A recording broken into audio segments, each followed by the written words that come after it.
40 افراد کو قتل کرنے اور کوئی سراغ نہ چھوڑنے والے سیریل کلر تک پولیس کیسے پہنچی؟ انڈیا کی مغربی ساحلی ریاست مہاراشٹر کے دارالحکومت ممبئی میں رمن راگھو نامی ایک قاتل نے انتہائی پیچیدہ اور وحشیانہ حملے میں 9 افراد کو قتل کر دیا تھا۔ بعد میں جب اس نے تھانے میں آ کر پولیس کو بتایا کہ اس نے 9 قتل کیے ہیں تو پولیس نے سمجھا کہ وہ کوئی ذہنی مریض ہے، اس لیے رمن راگھو کے خلاف کوئی انکوائری نہیں ہوئی۔ وہی رمن راگھو جب اگلے چند برسوں میں 40 لوگوں کی جان لینے والا سیریل کلر بن گیا تو صرف ممبئی بلکہ پورے ملک میں خوف پھیل گیا۔ بغیر کسی جدید ہتھیار کے اس نے بے گناہوں کو بے دردی سے سروں پر پتھر اور لوہے کی سلاخوں سے مار ڈالا۔ یہ کہنا مبالغہ آرائی نہیں ہوگا کہ خیالی فلمی ویلن کے بجائے رمن راگھو نے یہ تمام قتل انتہائی سفاخانہ انداز میں کیے، جو بعد میں بہت سی دستاویزی فلموں اور ویب سیریز وغیرہ کا موضوع بنے۔ انوراگ کشیپ کی فلم رمن راگھو ان فلموں میں سے ایک ہے۔ اس فلم میں نواز الدین صدیقی نے رمن راگھو کا کردار ادا کیا ہے۔ حالانکہ یہ فلم رمن راگھو کی سچی کہانی بتانے کا دعویٰ کرتی ہے، لیکن یہ حقیقی رمن راگھو کی کہانی نہیں ہے۔ سیریل کلر رمن راگھو نے پوچھ گچھ کے دوران پولیس کو بتایا کہ بھگوان نے اسے یہ قتل کرنے کا حکم دیا تھا۔ رمن راگھو نے اپنے بیان میں یہ بھی کہا کہ وہ ان کے ساتھ وائرلیس رابطے میں تھا اور انہوں نے مزید کچھ باتیں کہی تھیں جسے اس وقت میڈیا نے رپورٹ کیا تھا۔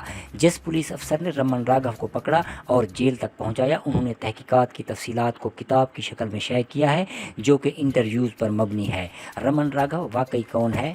اس نے معصوم شہریوں کو کیوں مارا؟ آخر میں اس کے ساتھ کیا ہوا؟ آئیے ہم رمن راگھو کے بارے میں جاننے کی کوشش کرتے ہیں۔ ہم نے پرانی فلموں میں دیکھا ہے کہ 60 کی دہائی میں ممبئی کیسا نظر آتا تھا۔ ممبئی ایک بھیڑ بھاڑ والا بڑا شہر تھا۔ ممبئی کی دلکشی کی وجہ سے ملک بھر سے لوگ یہاں رہنے کے لیے آتے تھے۔ ایسے لوگوں کی ایک بڑی تعداد ممبئی کے گنجان آباد علاقوں میں رہتی تھی۔ چونکہ یہ ایک مہنگا شہر ہے، اس لیے بعض اوقات لوگ فٹ پاتھوں پر بھی رہنے پر مجبور ہوتے تھے۔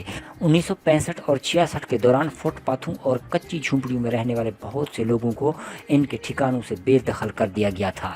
اسی دوران نامعلوم افراد کی جانب سے رات کے وقت فٹ پاتھ سمیت کھلے مقامات پر سوئے ہوئے معصوم شہریوں پر وحشیانہ حملوں کے واقعات پیش آنے لگے۔ اس میں مشرقی مضافات میں GIP لائن کے آس پاس رہنے والے 19 افراد پر حملہ شامل تھا، یعنی ریلوے اسٹیشن کے قریب رہنے والے 19 افراد پر وحشیانہ حملہ کیا گیا، جن میں سے 9 افراد تو جائے واردات پر ہی دم توڑ گئے۔ یہاں تک کہ پولیس یہ بھی پتہ لگانے سے قاصر رہی کہ یہ حملے کون کر رہا ہے۔ پولیس کو یہ شبہ بھی تھا کہ شاید کسی ذہنی مریض نے ایسا وحشیانہ حملہ کیا ہو۔ ان واقعات میں زندہ بچ جانے والوں میں سے کسی نے بھی یہ نہیں دیکھا کہ ان پر حملہ کس نے کیا ہے۔ اس سے پولیس کے لیے مجرم کی شناخت کرنا اور اس کے قریب پہنچنا ایک بہت بڑا چیلنج ہو گیا تھا۔ دریں اثنا پولیس نے پرانے اور عادی مجرموں سے پوچھ گچھ شروع کر دی۔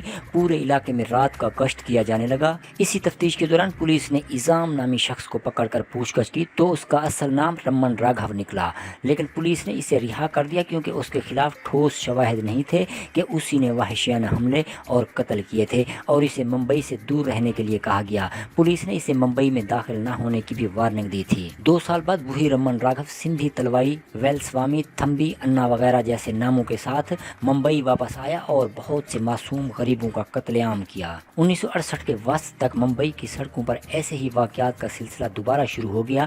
فٹ پاتھوں پر سوئے ہوئے معصوم شہریوں کو لوہے کی سلاخوں سے موت کے گھاٹ اتار دیا گیا۔ اگرچہ رمن راگھو عرف سندھی تلوائی نے پولیس ریکارڈ میں 24 قتل کیے تھے، لیکن اصل تعداد اس سے کہیں زیادہ ہونے کا خدشہ ہے۔ اس وقت راما کانت کلکرنی نئے پولیس افسر تعینات ہوئے تھے۔ انہوں نے حملہ کیس پر بھی زیادہ توجہ دینا شروع کی۔ وہی راما کانت کلکرنی بعد میں مہاراشٹر کے پولیس ڈائریکٹر جنرل کے طور پر ریٹائر ہوئے۔